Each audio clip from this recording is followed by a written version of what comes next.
शमदये कोशतूरी बेणी लाडो बेटिये, शमदये कोशतूरी बेणी लाडो बेटिये, शमदये कोशतूरी बेणी लाडो बेटिये, शमदये कोशतूरी बेणी लाडो बेटिये, शमदये पोलके शाऊरे लाडो बेटिये, शमदये करशोनो तेणी लाडो बेटिये, शमदये कोशतूरी बेणी लाडो बेटिये, शमदये कोशतूरी बेणी लाडो बेटिये।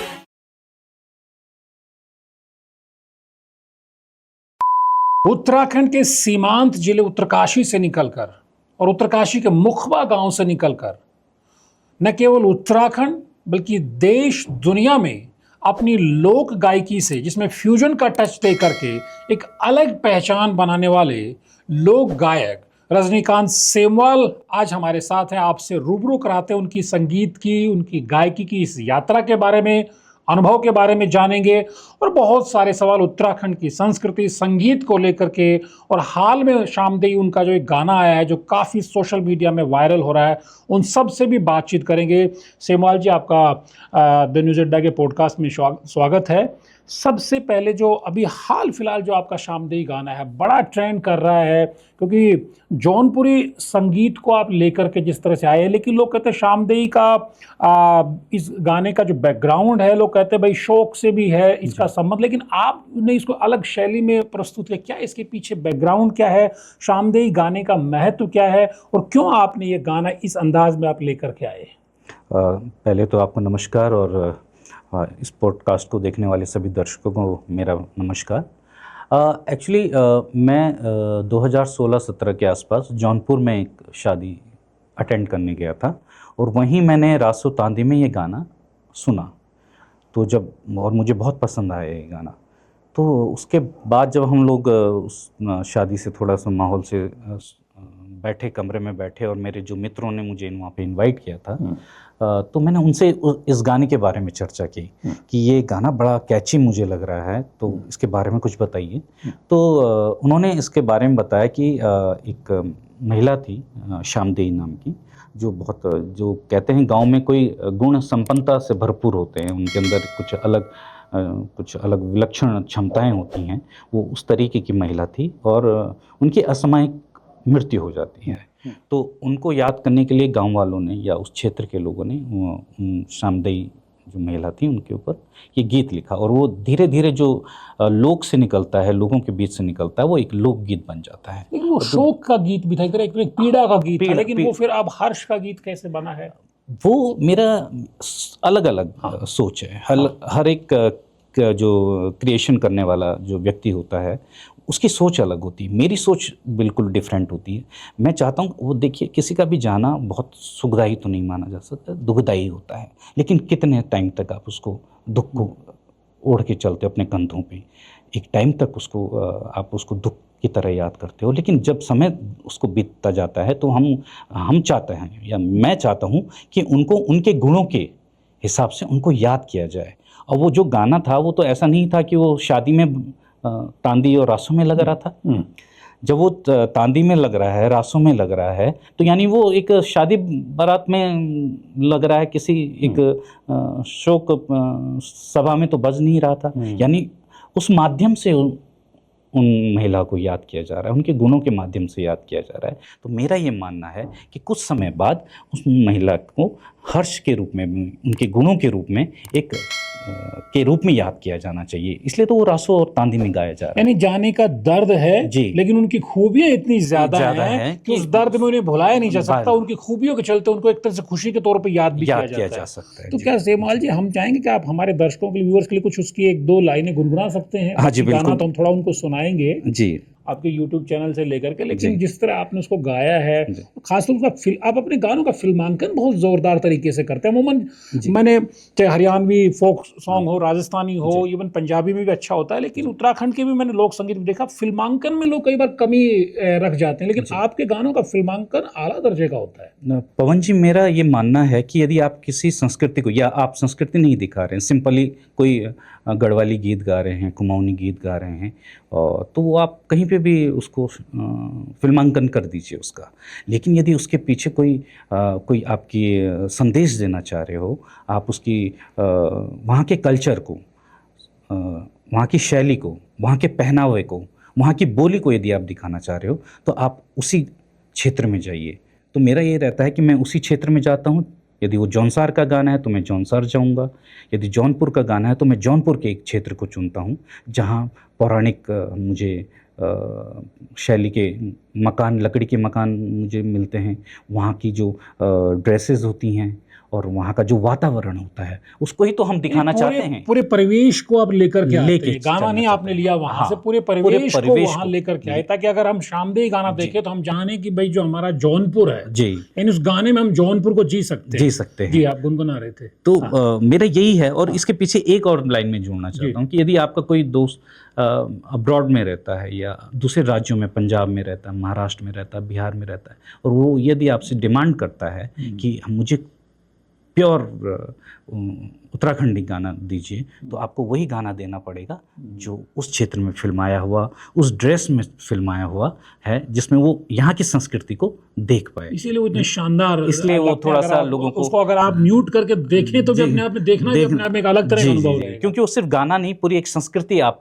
उस 5 मिनट में दिखाना चाहते हैं। तो मेरा यही एक मकसद है। बहुत शानदार, बहुत शानदार। जी, उसकी मैं तो शामदेही। जी शामदये कोशतूरी बेणी लाडो बेटिए, शामदये कोशतूरी बेणी लाडो बेटिए, शामदये कोशतूरी बेणी लाडो बेटिए, शामदये कोशतूरी बेणी लाडो बेटिए, शामदये पोलके शाऊरे लाडो बेटिए, शामदये पोलके शाऊरे लाडो बेटिए, शामदये खरशोनो देणी लाडो बेटिए, शामदये खरशोनो देणी लाडो बेटिए, शामदये कोशतूरी बेणी लाडो बेटिए, शामदये कोशतूरी बेणी लाडो बेटिए, शामदये पोलके शाऊरे लाडो बेटिए,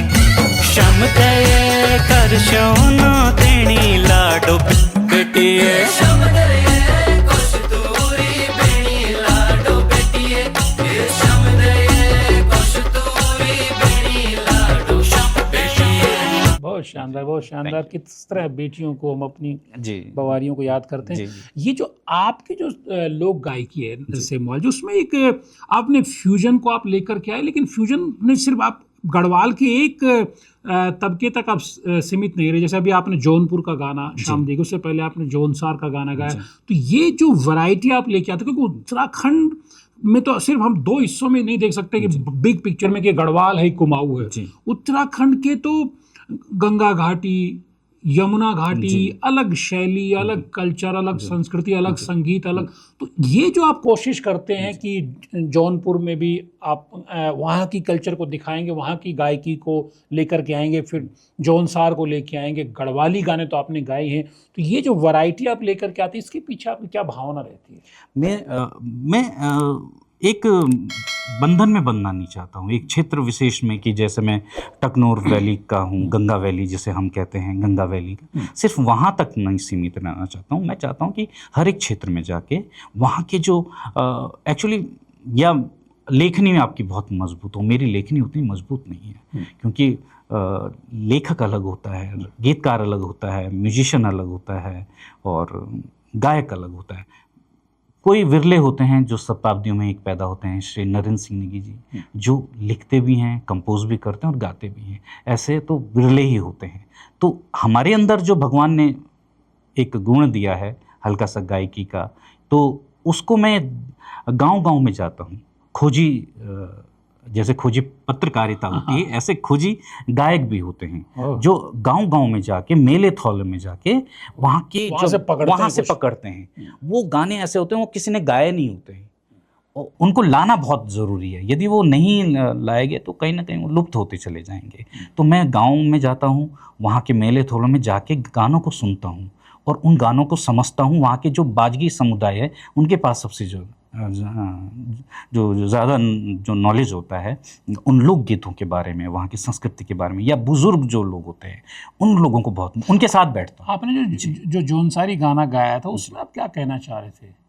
जौनपुर के गाने से पहले आपने, शामदेई से पहले आपने वो जौनसारी, अच्छी लागू है, वो तो प्रमिला जोशी जी हैं, बहुत अच्छी राइटर हैं। उन्होंने वो गाना लिखा हुआ उन्होंने है। लिखा, फिर आपने गाया? हाँ, वो उन्होंने लिखा, मैं उनके पास गया था। मैंने चाहा कि एक मैं जौनसारी, एक प्रेम गीत है वो, युग प्रेम गीत है, तो मैंने कहा मेरे को एक प्रेम गीत आप लिख के दीजिए। वो बहुत अच्छा लिखती हैं, जैसे नेगी जी गढ़वाल में लिखते हैं वैसे ही प्रमिला जोशी जी जौनसार में लिखती हैं। तो मैंने उनसे रिक्वेस्ट की थी, और उससे पहले भी उन्होंने मुझे हिंदी भजन वगैरह दिए हैं। तो वो उसमें प्रेमी प्रेमिका का गीत है वो, तो वो उस तरीके का है और बहुत प्योरिटी के साथ उन्होंने वो उस गाने को लिखा है। तो वो हम वहीं गए थे, जौनसार गए थे, और उसका शूट आपने वहाँ पे पूरा किया। फिल्मांकन? हाँ, नागथात है, नागथात के पास बिसोई गांव है, उसमें हमारी हेल्प की थी इंद्र सिंह नेगी जी हैं। ओके। हमारे मित्र हैं, शायद आपके भी जी, मित्र हैं। तो उन्होंने हमारी वहाँ पे रहने खाने की बहुत अच्छे। तो कुछ उस गाने के कुछ बोल याद है भी आपको, आपके जहन में है कुछ बोल उसके भी याद? मेरी मेमोरी थोड़ा, जब से कोरोना हुआ है तब से मेमोरी लॉस हो गई। आप जौनपुर का गाना आपने गा दिया, शामदी, अगर वो नहीं गुनगुनाएंगे हाँ, तो दो फिर लाइनें मैं बोलेंगे भी गा आपने सकता हूँ। जयमाल जी जी, को से रिक्वेस्ट नहीं की, तो इसलिए मैं गुजारिश कर रहा हूँ। बिल्कुल।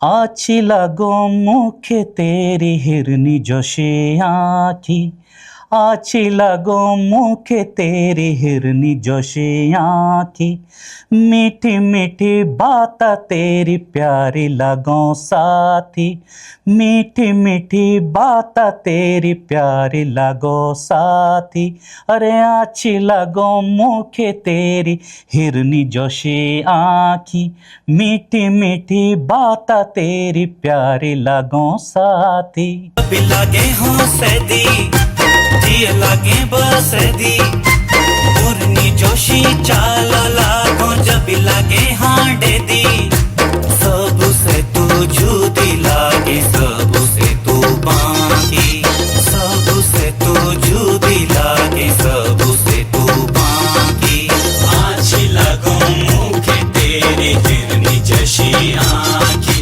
बहुत शानदार, बहुत शानदार। सेमोल जी, आपने जो कि नरेंद्र सिंह नेगी का जिक्र किया, उन पे भी बात करेंगे, लेकिन आपकी संगीत यात्रा पे, आपकी जो गायकी की यात्रा पे बात करेंगे।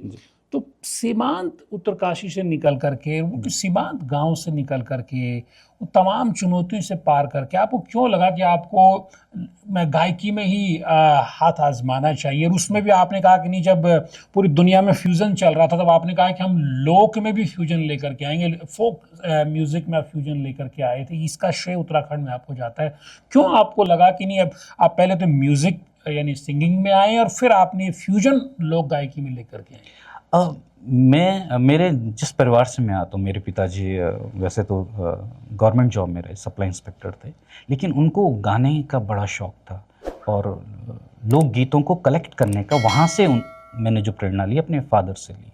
उनको लोकगीत कलेक्ट करना, उनको गाना, वो बहुत, वो अपनी जब रामलीला हुआ करती थी तो उनका इंतज़ार किया जाता था कि कब वो आएंगे, और लोग भीड़ लग जाती थी उनको सुनने के लिए। बहुत मैंने सुना अच्छा। आपके फादर ने कुछ गीत नरेंद्र सिंह नेगीदा के लिए भी लिखे हैं? नहीं, लिखे नहीं हैं। ओके। वो लोक गीत थे जो पापा ने कलेक्ट किए थे। ओके। उनमें से एक दो गाने उनको नेगीदा दिए, ने भी गाए। हाँ, उनको दिए, क्योंकि नेगी जी उत्तरकाशी में सूचना विभाग में थे, मेरे फादर खाद्य विभाग में, दोनों के ऑफिस अगल बगल था, और नेचुरल है, दो संगीत प्रेमी मिलते हैं तो जब उनकी मुलाकात हुई, कभी आपने देखा बचपन उनकी मुलाकात देखी? हाँ, बिल्कुल। कभी ये तो आपको ऐसी 94 संगत करने का मौका मिला? 94 की बात है, आना जाना रहता था, बहुत अच्छी मित्रता हो गई थी उनके, और वो गाना गाते थे। जो पापा के पास एक दो गाने जो उनको अच्छे लगे, उन्होंने उनको गाया भी, रवाई के हों या हमारी गंगा वैली के गाने हैं, तो वो गाते थे। लेकिन मैं भी सुनता था, क्योंकि मेरे फादर सुन रहे हैं, वो टेप रिकॉर्डर्स ज़माने में हमारे यहाँ हुआ करता था, तो रफ़ी साहब मेरे फादर बहुत सुनते थे, किशोर दा और मुकेश जी, और तो मुकेश जी, मोहम्मद रफ़ी, किशोर दा को आप सुनते थे, फिर आप कोई फिल्मी गाने गाने का आपका मन क्यों नहीं? कभी मैं सुनता था, लेकिन मेरे को इतना शौक नहीं था कि मेरे को कि ऐसा कि नहीं कि मेरे को संगीत में ही जाना है, या पहाड़ी गाने हमारे यहाँ चल, नेगी जी के, गोपाल बाबू गोस्वामी जी के, और फिर नेगी जी के गाने तो हम सुनते थे, लेकिन वो गाने हम अलग तरीके से एंजॉय करते थे, लेकिन सोचा नहीं था कि मैं इस लाइन में। फिर कब क्यों आपको लगा? मैं क्या जब आपको थोड़ा सा लोग को मैं जब 10th क्लास में था, हाँ। तो एक मित्र कुछ गुनगुनाते हुए आया, और कुछ बड़बड़ा रहा था, वो पंजाबी में कुछ। तो मैंने बोला ये क्या आप गा रहे हो? तो उन्होंने कहा कि एक नया सिंगर आया है, मैंने कल कैसेट खरीदी है और वो गाते हैं। मैंने बोला मित्र मेरे लिए भी ले आओ जरा वो कैसेट, कुछ दिन के लिए मुझे दे दो। तो कल तो वो थी अपाची इंडियन साहब। ओह, ये 93 की बात है, उनका फर्स्ट एल्बम आया था अरेंज्ड मैरिज। तो उसका कवर जो था वो बिल्कुल अलग था, उनकी जो स्टाइल थी वो यहाँ से बाल कटे हुए, बाल खड़े, और उनका जो नाम था वो मुझे बहुत कैची किया, अपाची इंडियन। मैंने बोला एक बंदा अपने नाम से, इंडियन नाम से, पूरे भारत को रिप्रेजेंट कर रहा है, पूरे ऑल ओवर वर्ल्ड। तो वो मेरे को वहाँ से कैच किया, और जो उन्होंने भांगड़ा को भांगड़ा मफिन बना के पूरे वर्ल्ड में उसको चला दिया, वहाँ से मुझे लगा कि यार जब ये अपने पंजाबी म्यूज़िक को उस स्तर पे ले जा सकते हैं, वर्ल्ड लेवल पे, तो हमें भी अपने पहाड़ के म्यूज़िक के साथ कुछ ऐसा एक्सपेरिमेंट करना चाहिए। तो फिर पहला वहाँ से मेरे को फिर पहला गाना आपने ऐसा कौन सा बनाया जिसमें आपने इस फ्यूजन का जो अपाचे इंडियन वाले उस फर्स्ट एल्बम से इंस्पायर हो, जब आपने अपने लिए कोई गाना बनाया तो उसमें किस तरह से आप इस फ्यूजन को लेके आए लोक गायकी में? सबसे पहले मुझे आज भी याद है, उसका ऑडियो आया है अभी वीडियो नहीं आया है, तो वो मैंने सबसे पहले फ्यूजन किया था। तो वो था एला चाचा सोबा चाचा, वो फोक था, लेकिन वो उसको पापा एक सिंगर हैं हमारे बड़े भाई हैं ओम बधानी जी, उन्होंने वो गाया है फोक में। उसकी धुन थी एला चाचा सोबा चाचा क्वी कांठा सोने दे, मंज कांठा बांज बांसुरी कुएं कांठा सोने दे, ये है हमारी लोक धुन है। तो मैं, पापा और ओम बधानी जी बैठे हुए थे, वो डिस्कस कर रहे थे कि ऐसे करना है। तो मेरे पापा के साथ मित्रता का व्यवहार रहा, तो उन्होंने कहा कि जरा सुन हम ये सब कर रहे हैं, अगले एल्बम के लिए क्या करना है। तो मैं उस समय बालपन होता है 10th क्लास में, मैंने बोला यदि आप इसको हिप हॉप में करेंगे तो इसको ज़्यादा नहीं, जो पीढ़ी इंग्लिश मीडियम में जो पढ़ रही है, नए बच्चे उन तक पहुँचेगा। वो मैडोना सुन रहे हैं, माइकल जैक्सन सुन रहे हैं, तो उनके गांव में तो हमारे पहाड़ी गाने नहीं बज रहे हैं। तो हमें ऐसा करना चाहिए कि माइकल जैक्सन के गांव में हमारा गाना बजे। तो उन्होंने भी मजाक में कहा कि अच्छा कैसे करोगे? तो मैंने कहा कि करके दिखाओ। तो मैंने कहा इसको ऐसे करते हैं, एल चाचा सोब चाचा क्वी कांठा सोने दी, मंज कांठा बांज बांसुरी क्वी कांठा सोने दी। तो उन्होंने मुझे भगा दिया, उन्होंने बोला यार तू ऐसी तैसी मत कर पहाड़ के गाने की। लेकिन मेरे आइडिया वहाँ से अपाचे इंडियन, तो मैं सिंगिंग में आया हूँ, तो मैं अपाचे इंडियन साहब की वजह से आया हूँ कि वो मेरी प्रेरणा रही है। तो लोग मुझसे पूछते भी हैं कि भाई आप एक पंजाबी सिंगर से प्रेरणा ले रहे हैं, तो मैं तो कहता हूँ स्वामी विवेकानंद तो बंगाली थे, क्यों हम उनके आदर्शों पे चलते हैं। शंकराचार्य जी जिन्होंने पुनः हमारे हिंदू धर्म की पुनर्स्थापना की, तो वो तो साउथ इंडियन थे, क्यों हम उनके। बात उस चीज़ की नहीं है, आप कहीं से भी प्रेरणा लीजिए, आपको प्रेरणा मिलनी चाहिए। तो मेरे प्रेरणा स्रोत वो रहे। फिर जब धीरे धीरे उम्र बढ़ती है, मेरे फादर भी एक्सपायर कर गए थे 2006 में, तो उनकी डायरी मिली, उसमें लोकगीतों का मुझे सारा पूरा एक संग्रह मिला। तो मुझे लगा कि उनको मुझे एक श्रद्धांजलि के रूप में मैंने फर्स्ट एल्बम टिकोलिया मामा निकाला था, जिसमें फोक भी था और फ्यूज़न भी था। उसमें मैंने पॉप भी किया, हाँ पॉप भी किया था, लाउंज मिक्स भी किया था। तो वो प्रेरणा मुझे वहाँ से मिली, क्योंकि मेरे दिमाग में था कि इंग्लिश मीडियम में पढ़ रहे हैं सब बच्चे, इंटरनेट का ज़माना आ गया है, लोग बैठे बैठे यहीं से क्या क्या देख रहे हैं, इंग्लिश सॉन्ग। जब सारी दुनिया मुट्ठी में है, सब तरह के म्यूजिक बच्चों को मिल रहा है। मैं चाहता हूँ लोग कभी ख़त्म नहीं हो सकता, वो तो चलता रहेगा, लेकिन लोग के साथ साथ यदि नए एक्सपेरिमेंट के साथ हम लोग आगे बढ़ेंगे तो नई पीढ़ी उसको कनेक्ट करेगी, और उसके हिसाब से फिर वो उसका जो मूल लोकगीत है उसको ढूंढती है अच्छा ये है, इसका मूल क्या है? यानी एक बार स्वाद लगाएंगे, एक बार स्वाद लगा देंगे, तो फिर वो फिर वो खिंचता हुआ चला जाएगा और ढोल दमों पे आने लग कहाँ से जाएगा। आ रहा है, इसकी हाँ। रूट्स कहाँ से है? रूट्स कहाँ से है, इसके लिए बहुत, अब जैसे ढोल दमाऊ है, जागर है, इस पे श्री प्रीतम बर्तमान जी बहुत अच्छा कर रहे हैं, पूरे वर्ल्ड में कर रहे हैं। नेगी जी तो पूरी एक इंसाइक्लोपीडिया है, एग्जैक्टली। उनके गाने सुन लिए तो आपने पूरा उत्तराखंड जान लिया। तो इसी वजह से मैं सोचता हूँ कि सबके अंदर अलग अलग गुण हैं, भगवान ने अलग अलग, मेरे अंदर क्या है, मैं उन गुणों को लेके अपनी तरीके से काम करूं, जो मैं नई पीढ़ी को सौंप दूं और अपनी संस्कृति के लिए काम करूं। जो पूरी अपनी जो आपकी जो लोक गायकी की यात्रा है, इसमें आपके दिल के, आपके हृदय के नज़दीक सबसे प्रिय आपका गाना कौन सा लगता है, जो आपका गाया आपको लगता है ये गाना मुझे आज भी अट्रैक्ट करता है, या आपको लगता है अभी ऐसा कुछ गाया जाना बाकी है, या आपने जो अब तक गाया उसमें सबसे ज़्यादा आपको आपका प्रिय कौन सा आपको लगता है? एक जो गायक होते हैं या कोई म्यूज़िक डायरेक्टर होता है, उसके लिए उसके बनाए हुए हर एक गाना उसका प्रिय होता है, उसके बच्चे की तरह बच्चे की तरह होते हैं। किस बच्चे को बोलेगा कि ये खराब है, किस बच्चे को ये बोलेगा खराब है, लेकिन फिर भी किसी से संतुष्टि मिलती है। तो वो मेरा है कफवा, एक सॉन्ग है, कफवा एक जागर है, जो समीश्वर देवता, जो हमारे क्षेत्र के देवता हैं और काफ़ी अपने जखोल और रमाई खरसाली से पूरा पूरी एक बेल्ट है जिसमें समीश्वर देवता है। जब मैंने उनको, वो भी प्रेरणा मेरे फादर ने ही मुझे दी थी कि कफवा गाना है, समीश्वर देवता को समर्पित करना है। तो फिर आधा उनका लिखा हुआ था, आधा मैंने और लोगों से उसको कलेक्ट किया। तो उसको जब मैं गाता हूँ या सुनता हूँ तो मुझे बहुत सुकून मिलता है। कुछ हमारे दर्शकों को भी, हमारे व्यूअर्स को भी सुनाएंगे? हरि बोला रे, हरि बोला रे, बलकुलु छोड़ी कसा मीरा आयो रे। हाँ हाँ बेकफुआ, बलकुलु छोड़ी कसा मीरा पर्वत आयो रे। हाँ हाँ बेकफुआ, बल ब्यखल डाली उपजी जिया समोसू। हाँ हाँ बेकफुआ, हरि बोला रे, हरि बोला रे, बलकुलु छोड़ी कसा मीरा आयो रे। हाँ हाँ बेकफुआ, हरि बोला रे, हरि बोला रे।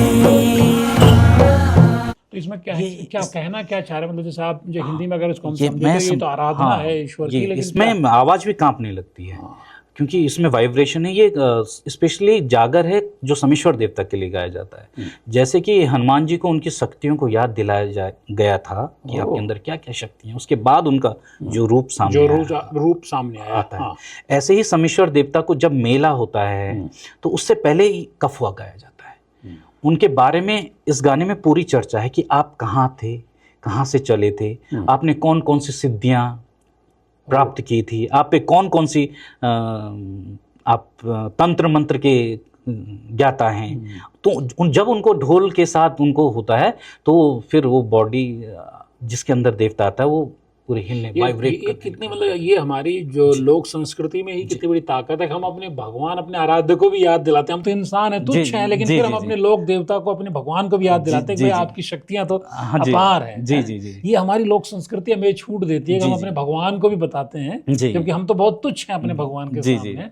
बहुत शानदार। और हमारी संस्कृति, पहाड़ की संस्कृति में यह है कि देवता को एक बहुत ज्यादा पावर तो मानते हैं, लेकिन उसको अपने घर का एक हिस्सा मानते हैं, एक मित्रता के रूप में भी मान लेंगे, एक भाई के रूप में भी मान लेंगे, और नाराज भी हो जाएंगे कि आप काम ही नहीं कर रहे हो, कैसे हो आप। ऐसा मैंने देखा अपने गांव में लड़ते हुए अपने भगवान से। हाँ, वो कि लड़ते हुए मैंने देखा हुआ है कि ये नहीं कर रहे हैं, हम लगे हुए हैं और आप कर ही नहीं रहे हो। तो वो फैमिली है यस, उसको बहुत ज्यादा पावरफुल तो हैं, हाँ। लेकिन उसको एक अपना हिस्सा मान ये लिया, हमारे एक लोग की लोग ताकत की है, ताकत है जो हमें अपने भगवान के बिल्कुल पास खड़ा पास करती है, खड़ा और हम कर- उनसे सवाल जवाब सवाल कर जवाब सकते हैं। कर- सही कर बात है, देते किसी हैं। दूसरे धर्म में नहीं, शायद ही बिल्कुल मिलेगा, नहीं, कहीं बिल्कुल नहीं नहीं, मिलेगा। कहीं नहीं मिलेगा जी। लेकिन जब बार बार चर्चा में आपसे, चूंकि आपके फादर के साथ भी नैन सिंह नेगी जी का एक रिश्ता रहा, उत्तराखंड की जब लोक संगीत की बात आती है, लोक गायकी की बात आती है, कौन कौन से जो चेहरे जो आपको याद आते हैं, आपको इंस्पायर करते हैं, प्रेरित करते हैं, जिनको आप सुनते भी हैं, आप तो खुद अपनी रचनाएं करते ही हैं, उसके अलावा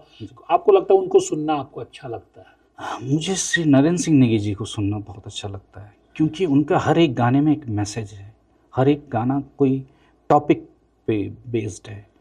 उसमें एक बुजुर्ग माँ बाप की व्यथा भी है, एक बहू की एक दर्द भी है कि पुराने ज़माने में वो कितना वो अपने मायके, आजकल बहुत आसान है कि अपने मायके जाना, वो उस ज़माने में नहीं जाती थी, तो वो पक्षी पे बोलती थी कि पक्षी को बोलती थी कि उधर चहचहा दे, कि मेरी याद संदेश कर, लेकर के संदेश जाओ। लेके चले जा, हाँ।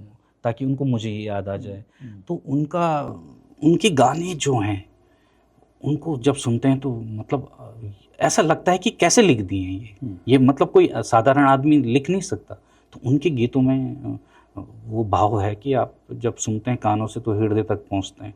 और तो मुझे नेगी जी के गाने बहुत ऐसा लगता है जैसे नेगी जी जब लिखते हैं और गाते तो लगता है जैसे जीवन की नब्ज पे हाथ रख दिया हुआ है, ऐसा हाँ, लगता है पता नहीं जब भी। कितना, मतलब ऐसा नहीं लगता है, ऐसा लगता है कि उन्होंने पता नहीं कितने जन्म ले लिए हैं और कितना उन्होंने पढ़ लिया है पहाड़ों को, पहाड़ की संस्कृति को पढ़ा है और तब वो लिखा है। कितना सिंपल और हम्बल तरीके से रहते हैं वो ये, बहुत हैं? सिंपल तरीके क्या से बात रहते हैं है। और उनकी लेखनी में जो गहराई है वो तो एक मतलब शोध का विषय बनेगा कभी।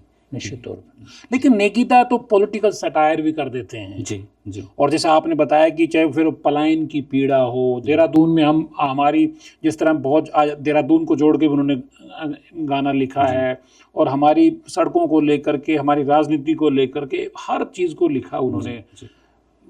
लोक गायक के नाते कभी आपके मन में नहीं है कि आप भी कोई पॉलिटिकल सटायर करें, जो व्यवस्था देख रहे हैं उस व्यवस्था में कोई कमी खामी देख करके करें, जिस तरह नेगीदा करते हैं, या आपको लगता है कि नहीं ये विधा अलग है और जो आपकी विधा है वो अलग है? सबके अंदर गुण अलग हैं, मेरे अंदर गुण लेखनी का नहीं है, मैं जन कवि नहीं हूँ। नेगी जी जन कवि हैं, वो जब कुछ लिखते हैं तो सरकारें हिल जाती हैं। मौसमी नैरणा से लेकर, और यदि हम कलम उठाते हैं तो मैं ही जब सेटिस्फाइड नहीं हो रहा हूँ अपनी कलम से, तो मैं जनता को क्या संदेश दूंगा या उससे कौन सी क्रांति फैल जाएगी। लेकिन आपने जो ये जो देवस्थानम बोर्ड जो बना था उस वक्त, चूंकि हम अपने दर्शकों को भी बताते, बहुत सारे लोग जानते भी, क्योंकि आप गंगोत्री धाम का जो तीर्थ पुरोहित परिवार है, रावल परिवार से भी आपका रिश्ता है, और आपने गंगोत्री धाम की जो कमेटी उसमें कोषाध्यक्ष के नाते भी महत्वपूर्ण जिम्मेदारी निभाई, और दूसरी भूमिकाओं में भी आप वहाँ रहे हैं। जब ये चार धाम देवस्थानम बोर्ड जब बना था, लेकिन उस वक्त बहुत वोकल होकर के, बहुत लॉजिकल तरीके से आपने इसका विरोध किया था कि इसकी क्यों ज़रूरत उत्तराखंड में नहीं है। तो वो जो था वो मैंने चाहता तो मैं भी एक गाना बना देता, मुख्यमंत्री जी उस समय त्रिवेंद्र रावत जी थे, तो मैं भी लिख सकता था, लेकिन वो मेरा तरीका नहीं है, दूसरा तरीका लोगों का हो सकता है, लेकिन मैं उस क्षमता में अपने आप को नहीं मानता हूँ। मेरी जो क्षमता है वो मेरे विचार हैं, मेरे शब्द हैं, और एक आंदोलन है। हम लोगों ने आंदोलन किया था पूरे चार धाम महापंचायत के तत्वाधान में, उनके अध्यक्षता में हम लोगों ने चारों धामों में इसका विरोध किया था, और आप ही के चैनल में आके हम लोग देवस्थानम बोर्ड का वो करते थे, तो वो हम अपने विचारों से, आंदोलन से हम उसको कर सकते थे। लेकिन वो जो आप कह रहे हैं कि जन कवि होने के नाते, तो वो उसमें मैं अपने आप को समर्थ नहीं पाता हूँ। हाँ, मैं टीवी डिबेट में बैठ के उनके जो सरकार की कुरीतियां हैं या जो काले कानून हैं उनके खिलाफ मैं बोल सकता हूं, उनके खिलाफ बगावत के तौर पे हम उनको कर सकते हैं, लेकिन लेखनी के तौर पे मैं अपने आप को उतना समर्थ। लेकिन ये भी बहुत बड़ी बात है, गायक के नाते आपको अपनी सीमाओं का पता है। आज आप जानते हैं नरेंद्र नेगीदा की अपने अलग विधा है, और जहां वो हमारी पल्स पे हाथ रखते हैं, आपने कहा कि आपका जोनर अलग है। मेरा आपसे सवाल ये कि अभी भी जैसे गाय बगाई चीज़ें सामने आती हैं, अभी मास्टर प्लान, बद्रीनाथ धाम के मास्टर प्लान को लेकर के विरोध जब तब होता रहता है। ये जो बार बार पहले देवस्थानम बोर्ड को लेकर के, अभी मास्टर प्लान को लेकर के जो विरोध के स्वर आते हैं, ये एक बार बीच में दिल्ली में केदारनाथ धाम का रिप्लिका बनाने को लेके भी विरोध सामने आया था। इसको आप किस नज़र से देखते हैं? जैसे देवस्थानम बोर्ड का जो गठन किया गया था वो काला कानून हम लोग मान के चलते थे, क्योंकि उसमें सरकार ने बिना वहाँ के तीर्थ पुरोहितों, स्टेक होल्डर्स से बिना बात किए ही आपने अपने कानून बना दिया। अब यहाँ सचिवालय के में बैठे हुए IAS ऑफिसर जो शायद ही एक दो सचिव को छोड़ के, वो तो यहाँ के नहीं है, वो तो अदर स्टेट से आए हुए हैं। अब वो वहाँ की परंपराओं को, रीति रिवाजों को क्या समझते हैं? वो समझ नहीं सकते, क्योंकि हम जब बचपन में पैदा हुए तो हम उस परिवार में पैदा हुए कि जहाँ उठते ही शंख की ध्वनि और मंत्रों का उच्चार होता था, और परंपराएं हमें बचपन से सिखा दी गई थी।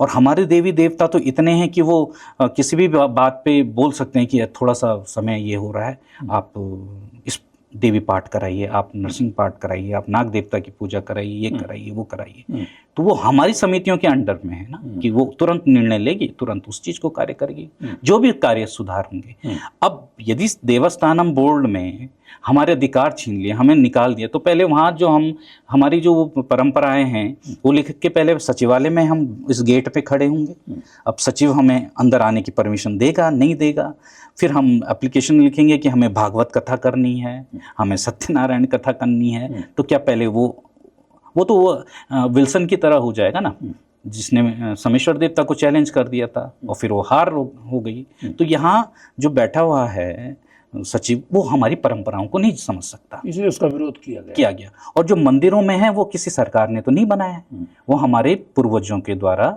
दान लिए गए हैं।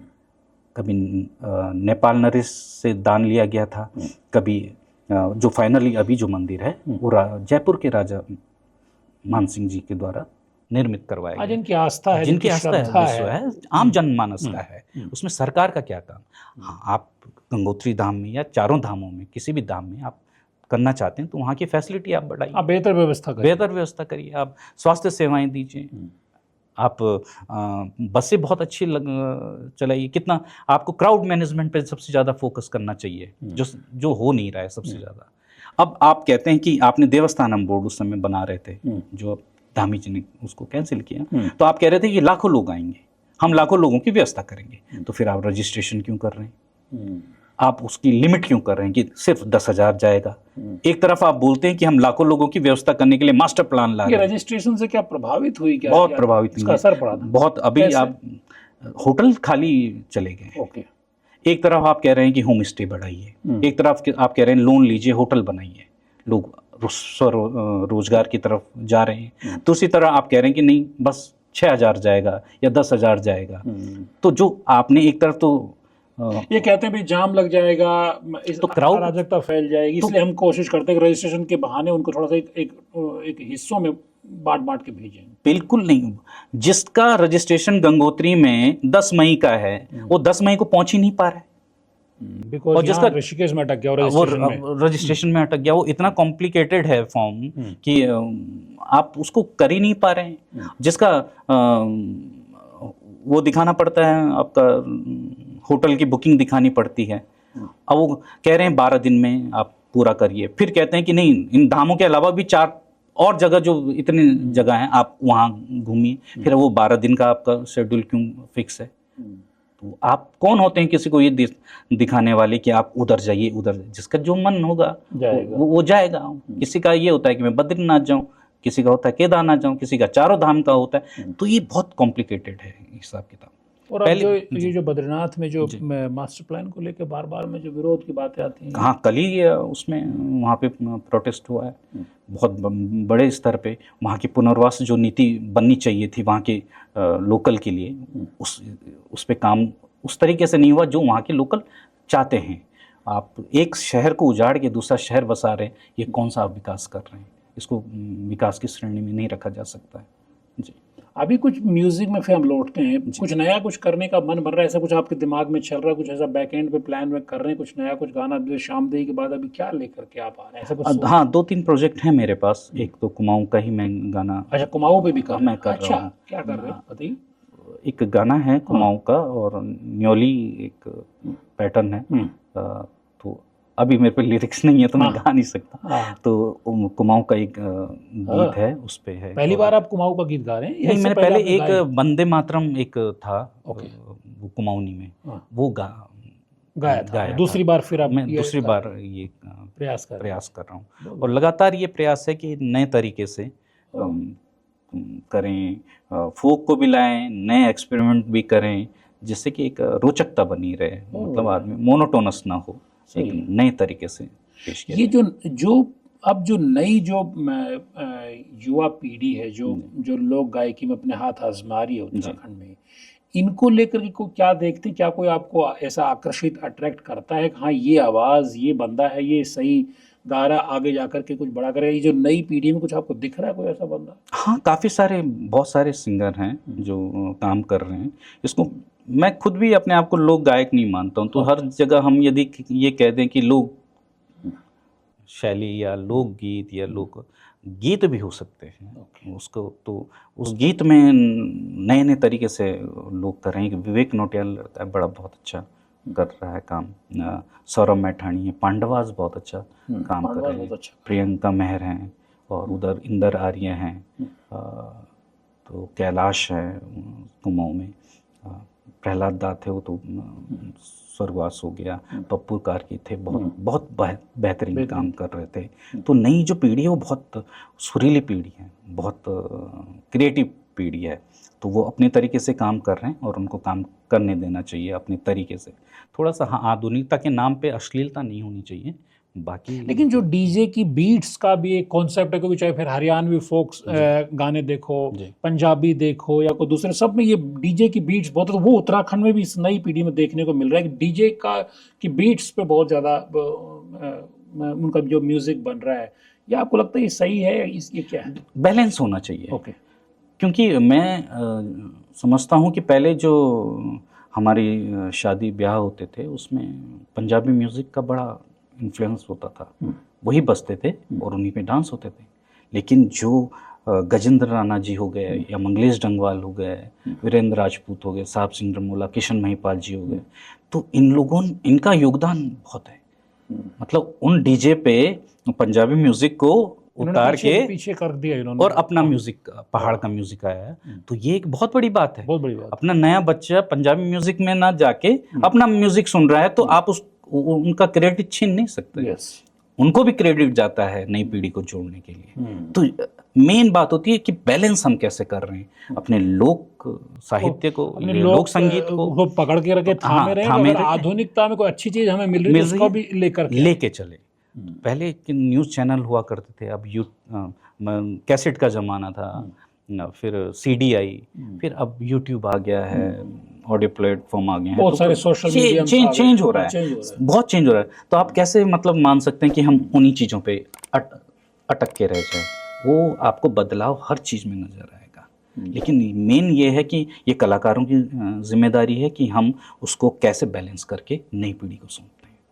बहुत बढ़िया, बहुत बढ़िया। तो आप कुमाऊनी भी गाएंगे, उसके अलावा भी आपने कहा 2-3 प्रोजेक्ट हुए। कभी आपका जैसे जुबिन नौटियाल यहाँ से निकल करके फिल्म इंडस्ट्री में जो फिल्मी म्यूजिक में काफ़ी बड़ा नाम बन गए, आपका मन कभी करता है इससे कुछ फिल्मी गाने गाने का, या आपको लगता है कि नहीं वो आपका जोनर नहीं है या ऐसा कुछ? पहले मैं हिंदी पॉप गाना गाता था। ओके। जो मेरी शुरुआत हुई थी वो हिंदी पॉप गाने से हुई थी। हमारा एक बैंड हुआ करता था, बैंड ऑफ डूम जी, जो 2006 में हमारा एल्बम आया था, वो जीत जाएंगे वर्ल्ड कप के लिए। तो उसमें मधुर भंडारकर, राजपाल यादव, इन सब के साथ हम लोगों की मुंबई में शूट हुआ था। उस समय MTV, वी चैनल, इन सब में एयर हुआ था वो गाना। उसमें राहुल द्रविड़ साहब कैप्टन थे और पहले ही राउंड में बाहर हो गए। अब जब पहले राउंड में बाहर हो गया तो ऑब्वियस है वो गाना उठ नहीं पाया, एयर नहीं हो पाया। अब देखिए ये किस्मत का खेल है। 6 महीने बाद T20 महेंद्र सिंह धोनी साहब आ गए और वो वर्ल्ड कप, यदि वो गाना 6 महीने बाद आता तो वो एयर होता और हम लोग हिट हो जाते, तो हमारी डेस्टिनी कहीं और होती। तो किस्मत का भी बहुत बड़ा रोल होता है आपके जीवन में कि आप क्या करने वाले हैं। यदि वो हिट हो जाते तो हम आज पॉप सिंगिंग की तरफ शायद अग्रसर होते, लेकिन नियति को ये था कि हमने पहाड़ की संस्कृति के लिए काम करना है तो हम बहुत यहाँ पे आ शानदार। गए। तो जो हिंदी के जो फिल्मी सॉन्ग चल रहे हैं, इसमें कोई आपको गायक आजकल का जो नए वाले गायक में कौन गायक अच्छा लग रहा है? कोई ऐसा गाना आजकल आपने पकड़ा जो आपको घर में भाई गुनगुनाते रहते हो, या जब भी आपको लगता हो कोई ऐसा हिंदी सॉन्ग भी आपने पकड़ा फिल्मों का? ये जो हमारे इतने सारे जो नए नए जो गायक निकल के आ रहे हैं। अभी तो मैंने कम कर दिया है गाने सुनने में। मेरे को अरिजीत सिंह हैं, वो बहुत अच्छा गाना गाते हैं। विशाल मिश्रा हैं, जुबिन नौटियाल हैं, और सभी हैं। लेकिन मेरा थोड़ा सा पीछे की तरफ की जो सिंगर हैं, सोनू निगम साहब हो गए हैं, और के साहब मुझे बहुत पसंद थे। के मतलब मेरे फेवरेट थे। मैं उनसे पर्सनली, हम यहाँ प्रोग्राम था हमारे कॉलेज में, तो वो आए थे, मैं मिला था उनसे। 2003-4 की बात है।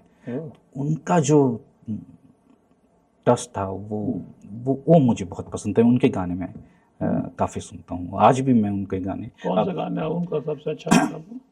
उसी 2 लाइन में आपको सुना। Please please. आवारापन, बंजारापन, एक खला है सीने में, हरदम हर पल बेचैनी है, कौन बला है सीने में, कहाँ किसी के लिए है मुमकिन, सबके लिए एक सा होना, कहाँ किसी के लिए है मुमकिन, सबके लिए एक सा होना, थोड़ा सा दिल मेरा बुरा है, थोड़ा भला है सीने में, आवारापन, बंजारापन, एक खला है सीने में। बहुत शानदार, बहुत शानदार। आपकी आवाज़ से मैं के गाने ही उनकी गायकी मैच भी करती है एक तरह से। तो हम इसको पॉडकास्ट को सेमवाल जी कंक्लूड कर रहे हैं जी। और चूंकि आप माँ गंगा के देश से हैं, उनके घर से हैं, तो माँ गंगा पे भी आपने बहुत गाया है। कुछ जाते जाते कुछ ऐसा गाते हुए माँ गंगा को अर्पित करते हुए समाप्त करें हम इसको पॉडकास्ट को। जी बिल्कुल। जैसे माँ गंगा शीतकालीन प्रवास, मालूम है, मुखवा मुखी मठ हमारा गाँव है। जब जिस दिन वो ग्रीष्मकालीन गंगोत्री के लिए जाती हैं तो उसको जलसा कहते हैं। जी जी। तो उसी पे मैंने भजन बनाया हुआ था, तो उसकी मैं 2 लाइनें आपको सुना देता हूँ। ओ तेरा जलसा निराला माँ, ओ बोले शिव का शिवाला माँ, ओ बोले फूल भी कलियां भी, ओ बोले मुखवा की गलियां भी, हो भोले सजे हैं तो चंडी सजी है तो भैरवनाथ की घाटी, हो डोली में बैठ के प्यारी सजी है रे गंगा माँ जगदाती, ओ तेरा रूप है सादा माँ, ओ जैसे सूरज की आभा माँ, ओ तेरा जलसा निराला माँ, ओ बोले शिव का शिवाला माँ, तेरा जलसा निराला माँ, बोले शिव का शिवाला माँ, बोले फूल भी कलियां भी, बोले मुखवा की गलियां भी। बहुत शानदार, बहुत सारी शुभकामनाएं। Thank you so much. तो कुल मिलाकर के बहुत जल्द इसी तरह से एक नई आवाज़ के साथ फिर हम आपसे रूबरू होंगे। तो न्यूज़ अड्डा के वीडियोज़ को लाइक कीजिए, शेयर कीजिए और चैनल को सब्सक्राइब करना मत भूलिए। नमस्कार।